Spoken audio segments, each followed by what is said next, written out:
The ordinariness of what every single person on earth goes through is, in an ironic way, what unites us. Don't you think?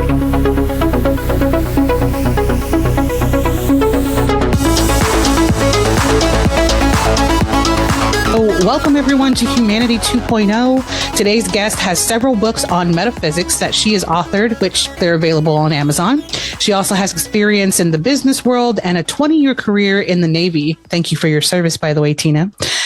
You come to us with a huge passion for what you do in your work with Ghost and with humanity. And it's such a pleasure to have you here and discuss humanity through your eyes. So welcome, Tina Erwin. How are you doing? I'm doing great, Vanessa. Thank you so much for having me. I always like to start off the show by asking the guest a particular set of questions. The first one being, if you were not considering the literal definition of humanity, but based on your own personal experience, how would you define humanity? I would define humanity as being people who all want the same things. They want to be safe in their homes. They want to love. They want to be loved. They want to enjoy their children. They want to enjoy work. Work helps give you an identity. And the more people love what they do and feel like what they do matters and that their being here matters, it makes all the difference in the world. And I've been to, 27, 28 countries. It's that definition applies to everyone I have encountered. I was in Singapore many years ago, and they have a wonderful transportation system. And we were on this underground tram.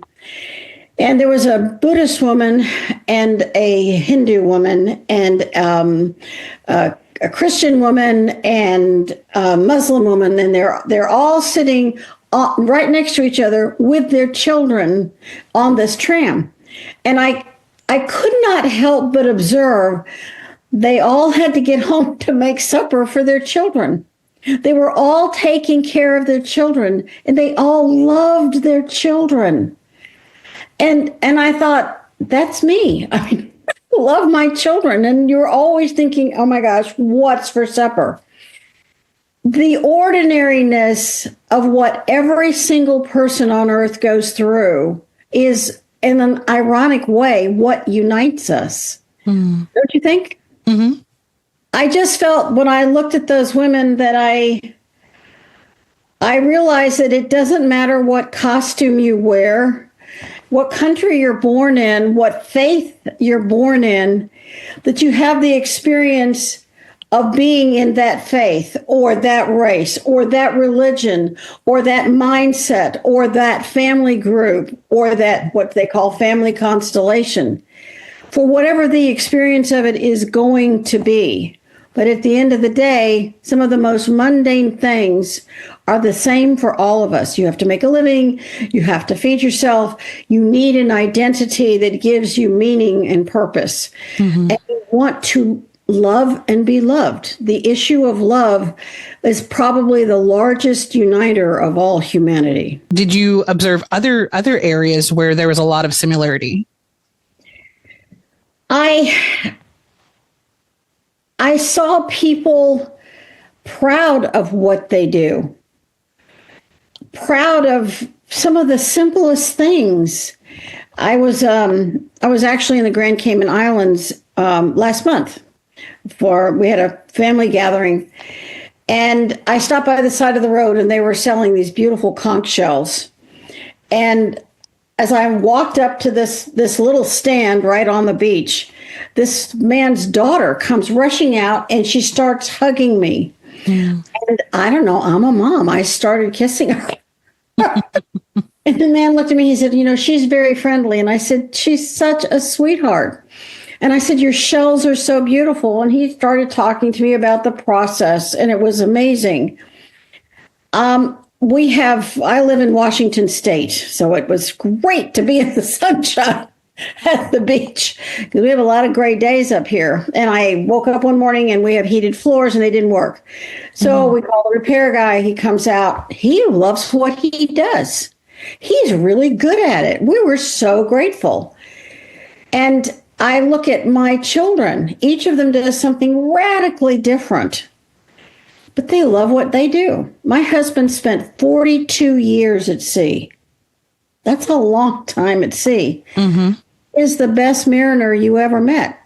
My oldest son is the best mechanic you ever met. And I can go on and on.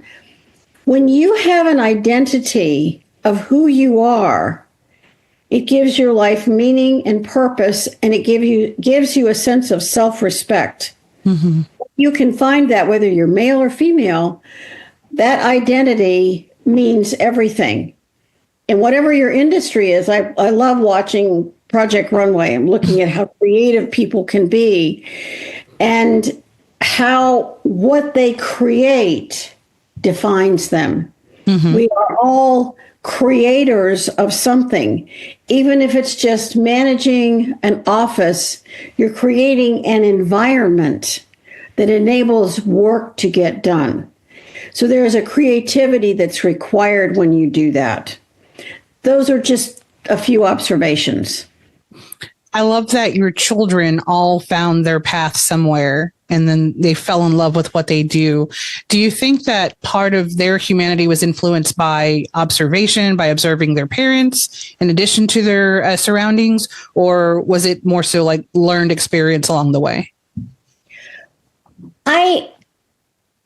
I feel like some people come here, they come in and they know what they're going to do. My oldest son, I swear to God, he was born with a toy car in his hand. He just lives, breathes, and eats cars. And so our frame of reference with our children, because I'm a retired naval officer, so we brought our children up as if we were developing junior officers, so they could be responsible, they could be, have leadership, that they would be really good people that you would want to work with or have worked for you. Mm-hmm. I know that's an odd frame of reference, but at the end of the day, you got to make a living. Yeah. So our frame of reference was we got to choose, my husband and I, to be in the Navy. That was our choice.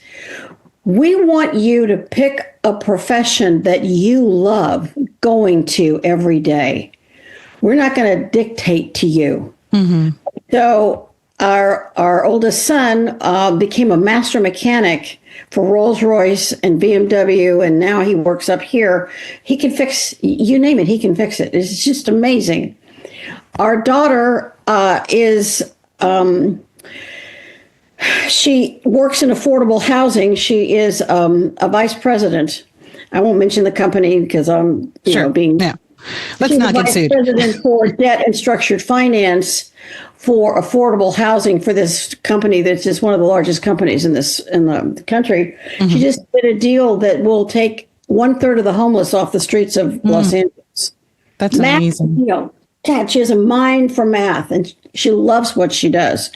Our youngest son, who came to us at 17 because his family dynamics were very bad, is a senior master sergeant in the Air Force, and his whole focus has been leadership and how you bring good leadership to any organization, because we spent a lot of time discussing that. So we have 3 children in radically different fields. Mm-hmm.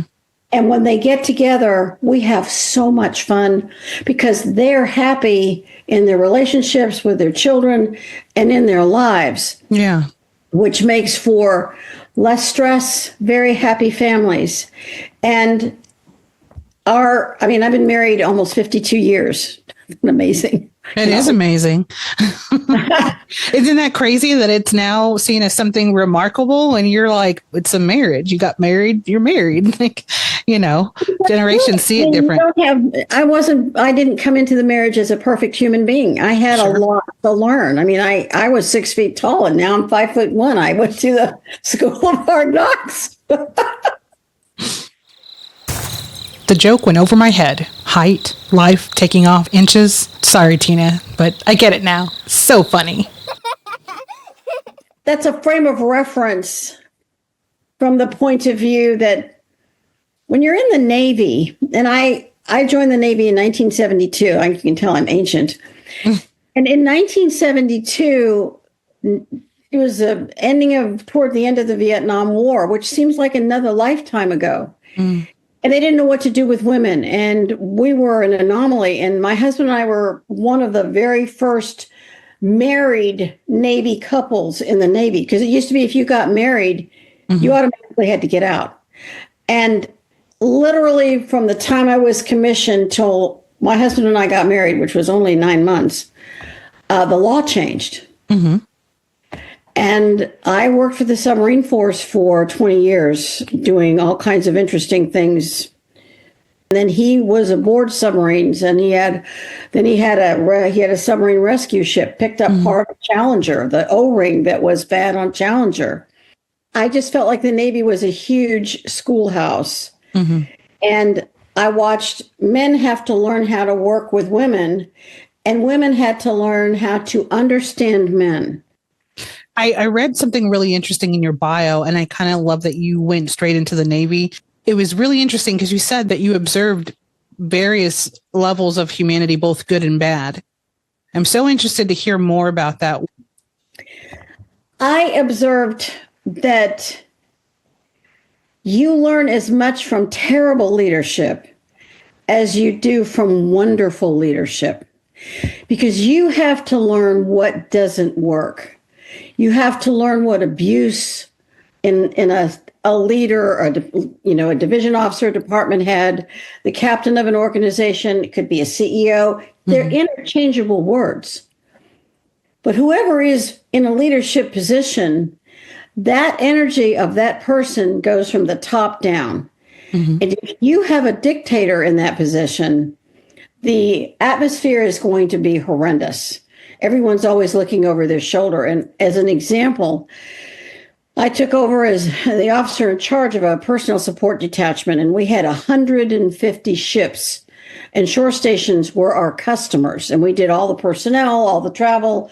We paid 10,000 people every payday. And when I got there, I noticed that my yeoman would come in every half hour and tell me what time it was. I thought that was, said, why are you doing this? And he said, because your predecessor required that I come in every half hour to the minute and tell her what time it is. And I said, well, you know what?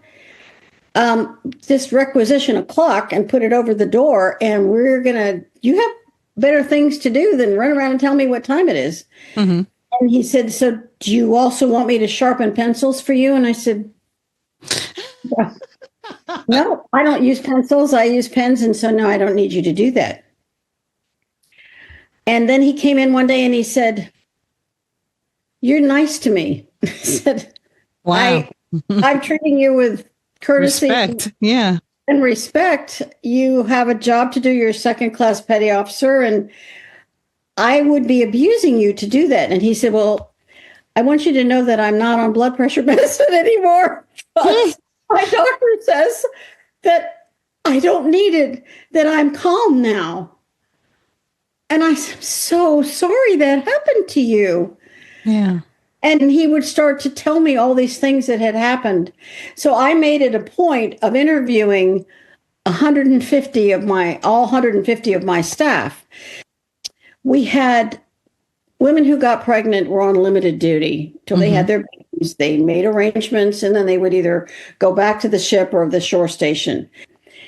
These women went to hell and back for us. It was just remarkable. And one day, this Master Chief comes in and he says, all right, I have a new respect for women. I said, this ought to be really good. And he said, well, you know, Petty Officer so-and-so in dispersing? And I said, yes. He said, well, she was doing a check-in. She was checking in this new guy, getting all this information and getting his pay taken care of. Her water broke. She went into labor. She didn't leave her post until he was completely taken care of. She's got a puddle at her desk. And so she gets up and he watches her struggle into the bathroom, and he knocks on the door and he said, are you all right? And she said, no, I'm in labor. He drove her to the hospital, proud of her that he could help her. And he didn't ever complain about women again. Because I had people say, well, women, when they have babies, I said, I have 92 men on limited duty because of motorcycle accidents. Look, y'all, watch this, and you know how that goes. Right. It's a wonder that, why women live longer than men. So I said, but I only have 6 women on limited duty. That's very temporary. Some of these men will never go back to their ships. So let's look at this in a balance, not as a competition, but we are the same and we're different. Let's focus on each other's strengths. If you can create through really good management and leadership a sense of community, of belonging, people will not only just do their job, they will want to do their job better for you. And that was universal. I don't care where you are. If people respect you and listen on other levels, you can really help them. And then you can make a work environment that takes people off blood pressure medicine. Yeah. Well, it seems that creating that community, but then also your humanity and compassion really spread to those people that worked with you and under you, because they're constantly looking to you for direction, but you have like just this amazing empathy that just radiates off of you. So I can see how that would affect them. And they'd be like, oh, let me consider someone else for once. And that guy, I'm sure he respected women for the rest of his life. He did. That's amazing. He became a huge advocate. And that's why I'm a student of karma and studying how karma works. Because karma never wastes energy. Isn't that a cool concept? She's pregnant. She's going into labor at her desk. But she taught the guy she checked in a lesson. She taught a master chief petty officer, a grizzled old guy, a lesson. Has anyone ever made you question their goodness? Like, have you ever met someone where you just can't find the goodness? Has anyone come across you like that? Yes. I was the executive officer for a submarine training facility in San Diego, and I had 150 men work for me.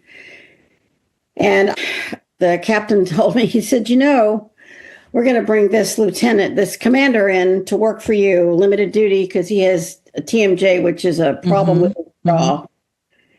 And he's going to work for you. And I said, oh my God, please no. This is the most hated man on the waterfront. I mean, the Navy has a term for it, a bent shit can personality. They were actually worried. He was the XO on a fast attack submarine, and they were worried the crew was going to murder him. Oh my gosh. And they said, Commander Erwin, you get to have him work for you. It's like, oh no, what am I going to do?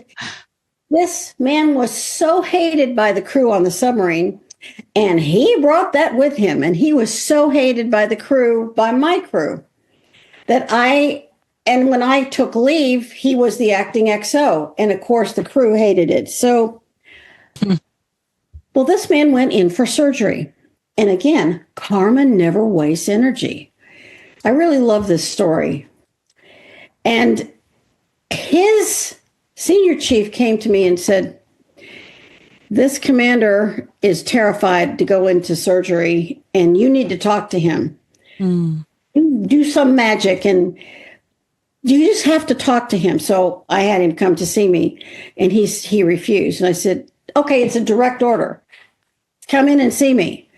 So he sits down, and I said, tell me what the problem is. He said, I think I'm going to die in surgery. I said, okay, tell me what's going to happen. And he tells me this recurring dream. And I said, yes, but you don't die in the dream. It's just a terrifying dream. But you're really going to be all right. You're just afraid of losing control because you're going to be under anesthesia. But you're going to be all right. And I think what you really need is a hug. Now, can't have fraternization, but sure. I said, you really need someone to hug you. And so I hugged him, and I didn't think he would ever let go of me. I didn't realize his level of fear. And So I went to visit him in the hospital, and I made the wardroom send him a gift, and no one wanted to contribute. And I Of course. said, we have to do this because he is a member of the wardroom. Right. He said, all right. And he was so thrilled someone came to visit him. Mm. And then I made him, because he had a lot of problems when he was in the Navy hospital. I said, I have decided you're going to be the liaison officer for everyone using military medicine. He said, that's a horrible job. I said, I know, but I really think you can do it. Mm-hmm. And so one of my senior chief petty officers' wife, which is this tiny little Filipino lady, she had gallbladder surgery and they nicked the bowel. Oh. And they accused this woman of being a wimp and not being able to take pain. Mm. So I sent this commander to represent the sailor. He's an enlisted man. He needs an advocate, and his wife needs an advocate. And then I ripped the lungs out of the XO of the hospital. But then what happened was other people in the command started to go to them, and he started to care about the crew.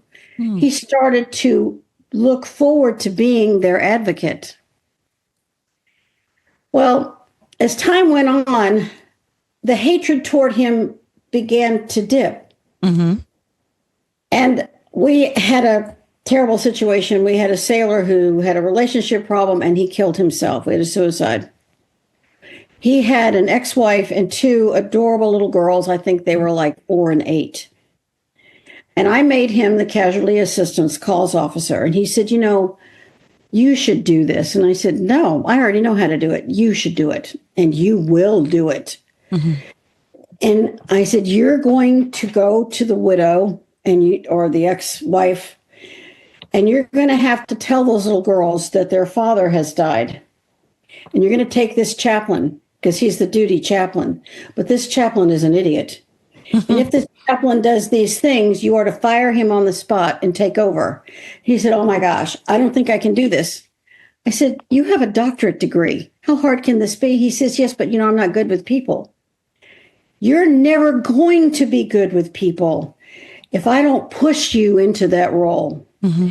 And I want you to think, when you go in to talk to those little girls, if that chaplain starts to screw up, take over. Because what you say in that moment is going to echo in the heads of those girls for the rest of their lives. And I gave him a script of what he was to say. And I said, you're to put a kid on each of your knees, and you're going to have the mom sitting in front of you, and you're going to gently go through this process. And he did. And I heard back from several sailors that said that he did such an outstanding job that the ex-wife hugged him and thanked him for being so kind to her daughters. Mm-hmm. Well, time passed and everyone stopped hating him. And then he became the U.S. Defense Attaché in Turkey. Mm. He learned Turkish because he was just freaking brilliant. Sure. And the crew, of their own volition, threw him a going away party.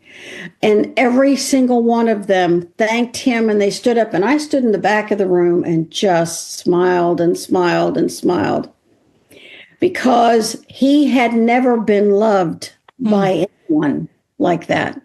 He had only known the hatred of crew members. But you have to earn respect. You have to earn admiration. You can't order it. The Navy was a massive schoolhouse and an opportunity. And he is one of my dearest friends to this day.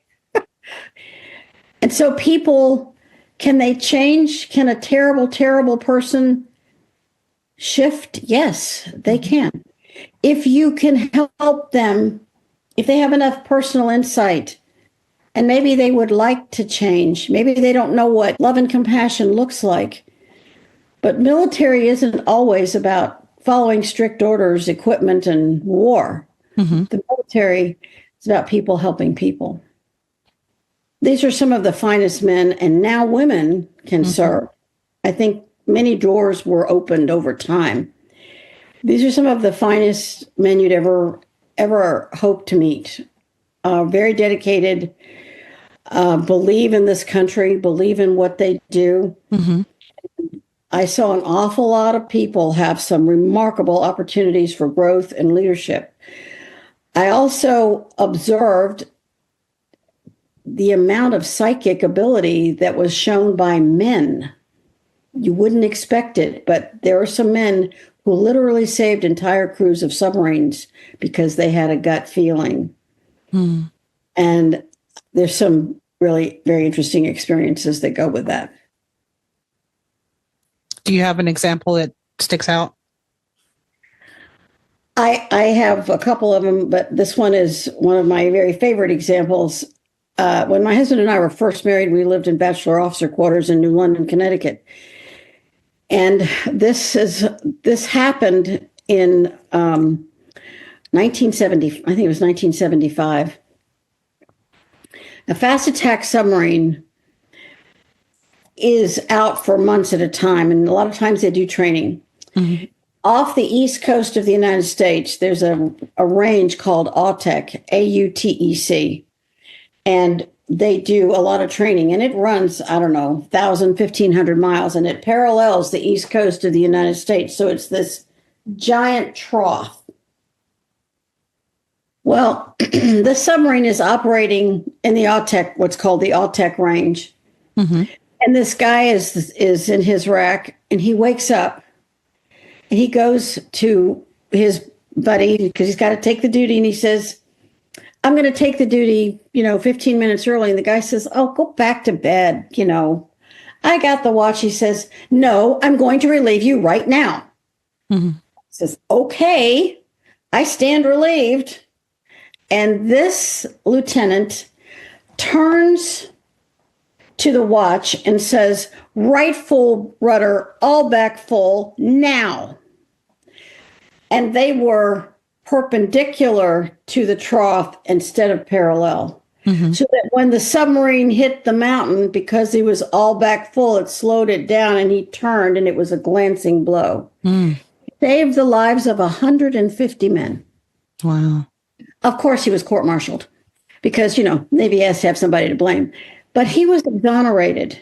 And he was court-martialed because he didn't get permission to give rudder orders or navigation orders. Because I personally believe that a higher power was at work at that moment. And the captain and the navigator were, in fact, court-martialed for that. Because they did not have a correct fix on where they were. And they could have all died. And I saw the ship in the dry dock, and it looked like someone had taken the nose of that submarine and just punched it. It was jaw-dropping.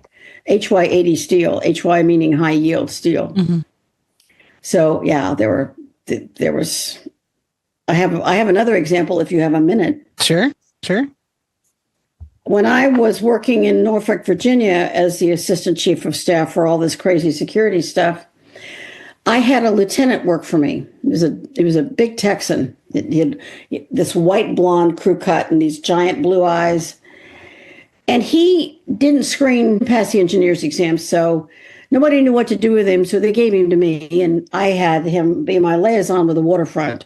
Worked out really well. He did a really, really good job for me. I just thought the world of this guy.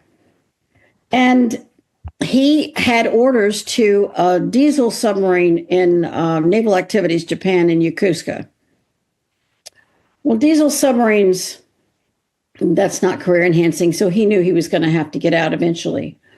But he said, Commander, you have to get me out of these orders because something terrible's going to happen when I go to that ship. I just can't go. Something so bad is going to happen. And I believed him. And I used every silver bullet I had to get those orders changed. And I even talked to my 3-star admiral. I could not get those orders changed. I felt terrible because I really believed him. So he gets to the ship, and They are somewhere off the coast of Japan, and they are surfaced because a diesel submarine has to snorkel, change the air. You remember there's a lot of stories about World War II submarines. The submarine had to surface after a while. They're not a nuclear submarine. Can't stay down for. It's a flat, calm night. I mean, there's no moon. The sea is glass. So that so my lieutenant is in the sail of a submarine, where the conning tower, the top part. And they're looking out, and he has two guys on watch with him. The three of them, they're in the conning tower. So that when the rogue wave hit them, the submarine hatches were open, and the wave drove them to the bottom. Oh, wow. And he figures that at the 40-foot level, he let go. He didn't think he would ever surface. It's a wine dark sea on a moonless night. And he finally pops up, but he's bleeding from his ears and from his eyes, from his nose because of the pressure. I can't even imagine how quickly that submarine went down. And the three worst things that can happen to a submarine is fire, flooding, and men overboard. They had 3 men overboard. They managed, I don't even know how, they managed to get the hatch closed. They put the fires out because everything shorted with the seawater, and they finally got that fires put out. They pumped the seawater overboard. They trimmed the ship. And what that means is the submarine's being propelled down, and they bring it to a place where they can level it off, and then they were able to get a message off to Naval Activities Japan, and they gave them a fix of where they last were and where they think they are now. 3 men were overboard. In the meantime, Dixie, my friend, can't see anything. It's black, just blackness. And he's in a dark navy blue, what they call a poopy suit, like a jumper. And he's got all night to think. He's laying there in that water. He doesn't see the other 2 men. He doesn't hear them. He doesn't know what happened to them. Come daybreak, he hears the engine. It's a propeller plane. Well, in a propeller plane, you have the sound of the engines. Oh my gosh, they're deafening. And of course, the pilots have a headset on, right? Because they can listen with the radio. And they circle him, and they don't see him. Oh, wow. And they leave. A couple hours later, they come back. They still don't see him, and they leave. Well, now panic is beginning to really, you've been at this all night, all day, and he knows they'll probably come back one more time to the last fix, and they won't ever come back again, and he's going to die there. So he does something that we can only describe as a psychic scream. And he screams through his mind to the pilot, "Look down, I'm right here." The pilot heard him over the propellers and the headset, heard it loud and clear. And he looks down and he sees my lieutenant. And he does his wings. And he circles, they bring a chopper out, and they rescue this guy. In the meantime, I'm in Norfolk trying to figure out, we find out that there's been a submarine accident. We don't have anything. I go to his wife so she doesn't find out on CNN. That taken care of. So here is the epilogue. When he finally got back to Norfolk, he talked to me. He got out. He made a pact with God that if he was rescued, he would leave the Navy and become a pastor, and he did. Believed that God saved him for a higher calling. The other 2 men told their families that if they went to the ship, they were going to die there. They would never come home. They also tried to get out of their orders. They couldn't get out of them, and both men were never found. So all 3 men had what can only be described as a significant premonition. And they All three tried to get out of the orders. Two of them said they were going to die. One of them knew it would be bad. Mm-hmm. All of their premonitions came true. And, you know, I've told this story many times, and I've thought about this over the years, that what do you do if you know something's coming and there's nothing you can do to stop it except the very best you can? Mm-hmm. And he was a really good guy who was in a bizarre set of circumstances. And I guess one of the questions that always puzzles me is, does the future already exist? It's like he already knew all of this was going to happen, but he didn't have anything specific. Mm-hmm. He went on, he kept his word to God, which I thought was really, really precious. Mm-hmm. And, the other families didn't even have someone to bury. Mm. And there, you know, when you're at sea in the Pacific, there's nobody going to find you. Mm-hmm. So I feel like there are some military stories, or we all have a million of them. Sure. But I found so much goodness in the people that I worked with and who worked for me that I guess that's what I remember. Did I have bad days? Sure. Yeah, I had bad days at work. All right. But overall, I was grateful every day for the opportunities I was given and the men I got to work with. If you had a message for humanity, maybe what you think they could do better or what we're lacking, what would you tell them? I would offer a concept when you're working with someone or listening, or when you're working with someone or they're working for you, take a little extra time to listen.